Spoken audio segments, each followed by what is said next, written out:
ಎಲ್ಲರಿಗೂ ನಮಸ್ಕಾರಗಳು. Welcome back to saga stories. The most awaited match complete ಅಂತೂ ಆಗಿದೆ. Scotland versus Australia. England qualify ಆಗುತ್ತಾ ಆಗೋದಿಲ್ವಾ? ಇಂಗ್ಲೆಂಡ್ ಏನಾದರೂ ಇವರು ಸ್ಟ್ರಾಟಜಿಕಲಿ ಟ್ಯಾಕ್ಟಿಕಲಿ ಏನೇನೋ ಮಾಡ್ತಾರಾ ಮಾಡೋದಿಲ್ವಾ ಅಂತ ಒಂದು ಕ್ವೆಶನ್ ಅಂತೂ ಇತ್ತು. ಸೊ ಅದಕ್ಕೆ ಉತ್ತರ ಕೊಟ್ಟರು ಇವತ್ತು ಆಸ್ಟ್ರೇಲಿಯಾ. ನಾವು ಗೆದ್ದೇ ಗೆಲ್ತೀವಮ್ಮ, ನಾವು ಸುಮ್ಮನೆ ಎಲ್ಲ ಸೋಲೋ ಮಕ್ಕಳೇ ಅಲ್ಲ ಅಂತ ತೋರಿಸಿದ್ದಾರೆ ಆಸ್ಟ್ರೇಲಿಯಾ. ಇಂಗ್ಲೆಂಡ್ನ ಕ್ವಾಲಿಫೈ ಮಾಡ್ತಿದ್ದಾರೆ ಆಸ್ಟ್ರೇಲಿಯಾ. ಅಜನ್ಮ ವೈರಿಗಳು ಇಂಗ್ಲೆಂಡ್, ಬಟ್ ಆದರೂ ಕೂಡ ಕ್ವಾಲಿಫೈ ಮಾಡ್ತಿದ್ದಾರೆ. ಆಸ್ಟ್ರೇಲಿಯಾ ಕ್ವಾಲಿಫೈ ಮುಂಚೆನೇ ಆಗಿತ್ತು, ಇವಾಗ ಇಂಗ್ಲೆಂಡ್ನ ಕ್ವಾಲಿಫೈ ಮಾಡ್ತಿದ್ದಾರೆ. ಸ್ಕಾಟ್ಲ್ಯಾಂಡ್ ನೋಡಿ ಪಾಪ, ಅಯ್ಯೋ ಪಾಪ ಅಂತ ಅನ್ಸುತ್ತೆ. ಒಂದು ಮ್ಯಾಚು ಸೋತಿರಲಿಲ್ಲ ಸ್ಕಾಟ್ಲ್ಯಾಂಡು. ಲಾಸ್ಟಿಗೆ ಬಂದ್ಬಿಟ್ಟು ಆಸ್ಟ್ರೇಲಿಯಾ ಮೇಲೆ ಸೋತ್ಬಿಟ್ಟು ಉಣಿಸ್ಕೊಂಡು ಹೋಗೋ ಥರ ಆಗಿದೆ.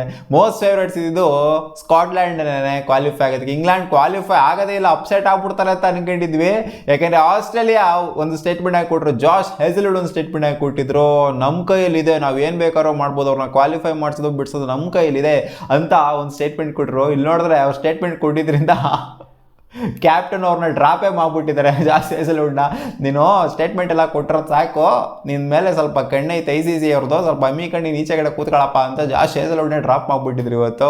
ಸೊ ಅಲ್ಟಿಮೇಟ್ಲಿ ಗೆದ್ದಿದ್ದು ಆಸ್ಟ್ರೇಲಿಯಾ. 180 ರನ್ನ ಹೊಡ್ಸ್ಕೊಂಡ್ರು ಗುರು ಸ್ಕಾಟ್ಲ್ಯಾಂಡ್ ಅವ್ರ ಕೈಲಿ. ನಾವು ಆಶ್ಚರ್ಯ ಆಗೋಗ್ಬಿಟ್ವಿ, ಏನು ಗುರು ಇವತ್ತು ಆಸ್ಟ್ರೇಲಿಯಾದವ್ರು ಹಿಂಗೆ ಕುಸ್ಕೊಂತವ್ರೆ ಅಂತ. ಯಾಕಂದರೆ ಕ್ಯಾಶ್ ಡ್ರಾಪ್ 5-6 ಕ್ಯಾಶ್ನ ಡ್ರಾಪ್ ಮಾಡಿದ್ವಿ ಇವತ್ತು ಆಸ್ಟ್ರೇಲಿಯಾ. ಸುಮ್ಮನೆ ಮಾತಂತೂ ಅಲ್ವೇ ಅಲ್ಲ, ಅದು ಆಸ್ಟ್ರೇಲಿಯನ್ ಟೀಮು ಕ್ಯಾಶ್ ಡ್ರಾಪ್ ಮಾಡುತ್ತೆ ಅನ್ನೋ ನಂಬಕ್ಕಾಗದೇ ಇರುವಂಥ ಮಾತು. ಗ್ಲೆನ್ ಮ್ಯಾಕ್ಸ್ವೆಲ್ ಬರ್ 40+ ಕನ್ಸಿಡರ್ ಮಾಡಿದ್ದು. 180 ರನ್ನ ನಾಯಿಗೆ ಓಡಿಸ್ಕೊಂಡಿದ್ದು ಗುರು. ಬ್ರ್ಯಾಂಡನ್ ಕೈಲಿ ಉಚ್ಚನಾಗಿ ಓಡಿಸ್ಕೊಂಡಿದ್ದು. 60+ ರನ್ನ ಬ್ರ್ಯಾಂಡನ್ ಹೊಡಿತು ಅಂತಂದ್ರೆ ಬ್ಯಾರಿಂಗ್ಟನ್ 40+ ರನ್ನ ಹೊಡೆದಿದ್ದು. ಇವರಿಬ್ಬರ ಮೇನ್ ಕಾಂಟ್ರಿಬ್ಯೂಷನ್ ಇಂದ, ಎಸ್ಪೆಷಲಿ ಬ್ರ್ಯಾಂಡನ್ ಅವರ ಕಾಂಟ್ರಿಬ್ಯೂಷನ್ ಇಂದ 180 ತಲುಪ್ತು.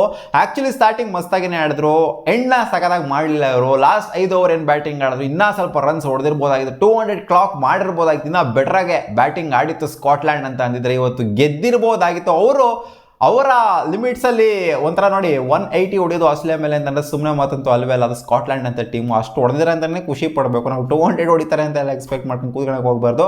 ಬಟ್ ಆದರೂ 200 ಹೊಡೆಯೋಂಥ ಗೇಮ್ ಇತ್ತು ಸ್ಕಾಟ್ಲ್ಯಾಂಡ್ಗೆ. 200 ಹೊಡೆದಿರ್ಬೋದಾಗಿತ್ತು. 200 ಹೊಡೆದ್ರೆ ಸಿಕ್ಕಾಪಟ್ಟೆ ಕಷ್ಟ ಆಗೋದು ಆಸ್ಟ್ರೇಲಿಯಾಗೆ ಚೇಸ್ ಡೌನ್ ಮಾಡೋದಕ್ಕೆ. ಸೊ ಇದನ್ನು ಚೇಸ್ ಡೌನ್ ಮಾಡೋದಕ್ಕೆ ಅಂತ ಬರ್ತಾರೆ ಆಸ್ಟ್ರೇಲಿಯಾ. ಇನಿಷಿಯಲಿನೇ ಆಘಾತ, ಡೇವಿಡ್ ವಾರ್ನರ್ ನೆಟ್ಗಾಡಲಿಲ್ಲ, ಮಿಚೆಲ್ ಮಾರ್ಷ್ ಔಟು, ಈ ಕಡೆಯಿಂದ ಗ್ಲೆನ್ ಮ್ಯಾಕ್ಸ್ವೆಲ್ ಬೇಗ ಔಟು, 3 ಜನನು ಬೇಗ ಔಟ್ ಆಗ್ತಾ ಇದ್ದಂಗೆ ಈ ಕಡೆ ಟ್ರಾವೆಸ್ ಹೆಡ್ ನಿಂತ್ಕೊಂಡು 68 ಕ್ರೂಷಿಯಲ್ ರನ್ಸ್ ಕಾಂಟ್ರಿಬ್ಯೂಟ್ ಮಾಡಿದ್ದು. ಅವ್ರು ಆದ್ಮೇಲೆ ಮಾರ್ಕಸ್ ಸ್ಟೋನಿಸ್ ಬಂದ್ಬಿಟ್ಟು 2 ಓವರ್ ಗುರು ಡಮಾಲ್ ಡಿಮಿಲ್ ಅನ್ಸ್ಬಿಟ್ರು. 2 ಓವರಲ್ಲಿ ಮಾರ್ಕಸ್ ಸ್ಟೋನಿಸ್ ನಾಯಿಗೆ ಹೊಡೆದಿದ್ದು. ಸ್ಟೋನಿಸ್ ನಾಯಿ ಹೊಡೆದಂಗೆ ಹೊಡಿತಾ ಇದ್ದಂಗೆ ವಿಕ್ಟರಿ ಇವ್ರ ಕಡೆ ಬಂದ್ಬಿಟ್ಟಿತ್ತು. ಲಾಸ್ಟ್ ಓವರಲ್ಲಿ 5 ರನ್ ಬೇಕಾಗಿತ್ತು ಅಷ್ಟೇನೆ. ಇವ್ರು ಬೌಲಿಂಗ್ ಒಂಥರ 19ನೇ ಓವರ್ ಬೌಲಿಂಗ್ ಮಾಡಿದ್ರು, ಅದು ಕೂಡ ಆನ್ ಪಾಯಿಂಟ್ ಬೌಲಿಂಗ್ ಮಾಡಲಿಲ್ಲ. ಸುಮ್ಮನೆ ಫುಲ್ ಟಾಸ್ಗಳೆಲ್ಲ ಹಾಕಿದ್ರು, ಡೌನ್ ದ ಲೆಗ್ ಬಾಲ್ಗಳೆಲ್ಲ ಹಾಕಿದ್ರು. ಇಲ್ಲ ಅಂದರೆ ಏನೋ ಒಂದು ಲಾಸ್ಟ್ ಬೌಲರ್ಗೂ ಹೋಗ್ಬೋದಾಗಿತ್ತು. ಒಟ್ಟಿನಲ್ಲಿ ಕಳಪೆ ಆಗಿ ಬೌಲಿಂಗ್ ಮಾಡಿದ್ರು ಅಂತ ಹೇಳಬೇಕು. ಲಾಸ್ಟ್ 5 ಓವರ್ ಏನು ಬೌಲಿಂಗ್ ಮಾಡಿದ್ರು, ಅವರು ಸಗಲಾಗಿ ಬೌಲಿಂಗ್ ಮಾಡಿದ್ರು ಆಸ್ಟ್ರೇಲಿಯಾದವ್ರು. ಲಾಸ್ಟ್ 5 ಓವರು 15 ಓವರ್ ಹೊಡೆಸ್ಕೊಂಡಿದ್ರು ಅವರು. ಈ ಕಡೆ ನೋಡಿ ಇವರು ಆಲ್ಮೋಸ್ಟ್ ಚೆನ್ನಾಗಿ ಮಾಡಿದ್ರು ಬೌಲಿಂಗ್ನ. ಲಾಸ್ಟ್ 5 ಓವರ್ ವರ್ಸ್ಟಾಗಿ ಬೌಲಿಂಗ್ ಮಾಡಿದ್ರು ಸ್ಕಾಟ್ಲ್ಯಾಂಡ್ ಅವ್ರು. ನಾಯಿಗೆ ಓಡಿಸ್ಕೊಂಡ್ಬಿಟ್ರು ಸ್ಟೋನಿಸ್ ಕೈಲಿ. ಸೊ ಆದ್ದರಿಂದನೇ ಇವತ್ತು ಮ್ಯಾಚ್ನ ಸೋತಿದ್ದು. ಟಿಮ್ ಡೇವಿಡ್ ಲಾಸ್ಟಲ್ಲಿ 3 ಬಾಲಿಗೆ 3 ಬೇಕಿತ್ತು. ಅವರು ಕ್ಯಾಚ್ ಕೊಟ್ಟರು ಟಿಮ್ ಡೇವಿಡು. ಆ ಕ್ಯಾಚ್ನ ಬಿಟ್ಟರು, ಮ್ಯಾಚ್ನೂ ಬಿಟ್ಟರು. ಅಲ್ಲೇನೂ ಕ್ಯಾಚ್ನ ಎತ್ತಾಕೊಂಡಿತ್ತು ಅಂತಂದರೆ 2 ಬಾಲಿಗೆ 3 ರನ್ ಬೇಕಾಗಿರ್ತಿತ್ತು. ಅವಾಗ ಏನು ಬೇಕಾದ್ರೂ ಆಗಿರ್ಬೋದಾಗಿತ್ತು. ಸೊ ಕ್ರೂಷಿಯಲ್ ಟೈಮಲ್ಲಿ ಕ್ಯಾಚ್ಗಳನ್ನ ಡ್ರಾಪ್ ಮಾಡೋದು ಸ್ಕಾಟ್ಲ್ಯಾಂಡ್ ಅವ್ರು ಮಾಡಿದ್ದು ಇವತ್ತು. ಅವರು ಕೂಡ 1-2 ಕ್ಯಾಚ್ ಬಿಟ್ಟರು. ಈ ಕಡೆ ಆಸ್ಟ್ರೇಲಿಯಾದವರು ಅಂತ ಕ್ಯಾಚ್ ಡ್ರಾಪ್ ಮಾಡಿದ್ರು. ಅದರಿಂದನೇ ಅವರು 180ನ ಹೊಡೆಸ್ಕೊಂಡಿಲ್ಲ, ಅಷ್ಟೊಂದು ಹೊಡೆಸ್ಕೊಂತಿರಲಿಲ್ಲ. ನಾವೇನೋ ಬೇಕು ಅಂತ ಸೋಲೋಕ್ಕೋಸ್ಕರ ಆಡ್ತಾವ್ರೇನೋ ಆಸ್ಟ್ರೇಲಿಯಾದವರು ಇಷ್ಟೊಂದು ಕ್ಯಾಚ್ ಎಲ್ಲ ಡ್ರಾಪ್ ಮಾಡ್ಕೊಂಡು ಅಂತ ಅನ್ಕೊಂಡ್ವಿ. ಬಟ್ ಇಲ್ಲ, ನಾವು ಕ್ಯಾಚ್ ಡ್ರಾಪ್ ಮಾಡಿದ್ದು ಸೋಲಕ್ಕಾಗೋರು ನಾವು ಬೇಕು ಅಂತಲೇ, ಅಂದರೆ ನಾವು ಅದನ್ನ ನ್ಯಾಚುರಲ್ ಆಗಿನೇ ಡ್ರಾಪ್ ಮಾಡಿದ್ವಿ, ಆರ್ಟಿಫಿಷಿಯಲ್ ಆಗಿ ಡ್ರಾಪ್ ಮಾಡಲಿಲ್ಲ ಅನ್ನೋ ಹತ್ರ ಪ್ರೂವ್ ಮಾಡಿದ್ವಿ. ಇವತ್ತಂತೂ ಸ್ಟೇಡಿಯಂ ಅಲ್ಲಿ ಇಂಗ್ಲೆಂಡ್ ಫ್ಯಾನ್ಸ್ಗಳೇ ಒಂಥರ ಜಾಸ್ತಿ ಇದ್ರು ಅಂತ ಹೇಳ್ಬೇಕು. ಇಂಗ್ಲೆಂಡ್ ಫ್ಯಾನ್ಸ್ಗಳು ಸಪೋರ್ಟಿವ್ ಆಗಿ ನಿಂತ್ಕೊಂಡಿದ್ರು ಆಸ್ಟ್ರೇಲಿಯಾಗೆ. ಇವತ್ತು ಹೊಡಿರಪ್ಪ ಅಂತ ಕೈ ಮುಗಿತಾ ಇದ್ರು ಇಂಗ್ಲೆಂಡ್ ಫ್ಯಾನ್ಸ್ಗಳಂತೂ.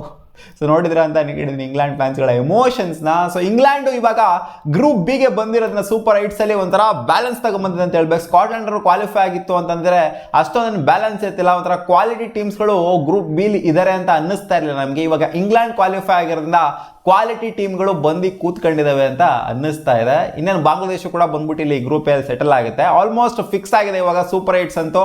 ಸೊ ಇನ್ನೇನಿಲ್ಲ, ಇನ್ನು ಸೂಪರ್ 8ಗೋಸ್ಕರ ಕಾಯಬೇಕು ಅಷ್ಟೇ. ಇನ್ನೆಲ್ಲ ಮ್ಯಾಚ್ಗಳೆಲ್ಲ ಏನಿದಾವೆ ಸೊ ಅದೆಲ್ಲ ಒಂಥರ ಡೆಡ್ ರಬ್ಬರ್ ಮ್ಯಾಚ್ಗಳಂತ ಹೇಳ್ಬೇಕು ಅಷ್ಟೇ. ಸಿಗೋಣ ಮುಂದಿನ ವಿಡಿಯೋದಲ್ಲಿ. ನಿಮ್ಗೆ ಏನು ಅನಿಸ್ತು? ಇಂಗ್ಲೆಂಡ್ ಅವರು ಕ್ವಾಲಿಫೈ ಆಗಿದ್ದು ಗ್ರೂಪು ಅಪ್ಸೆಟ್ ಆಗತ್ತೆ ಅಂತ ಅನ್ಕೊಂಡಿದ್ವಿ. ಈ ಗ್ರೂಪು ಕೂಡ ಅಪ್ಸೆಟ್ ಆಗಲಿಲ್ಲ. ಮೋಸ್ಟ್ ಫೇವ್ರೇಟ್ಸ್ ಇದ್ದಂತ ಆಸ್ಟ್ರೇಲಿಯಾ ಮತ್ತೆ ಇಂಗ್ಲೆಂಡ್ ಕ್ವಾಲಿಫೈ ಆಗಿರೋದು, ಬೇರೆ ಗ್ರೂಪ್ಸ್ಗಳಲ್ಲಿ ಮಾತ್ರ ಅಪ್ಸೆಟ್ ಆಗಿದೆ. ಸಿಗೋಣ ಮುಂದಿನ ವಿಡಿಯೋದಲ್ಲಿ.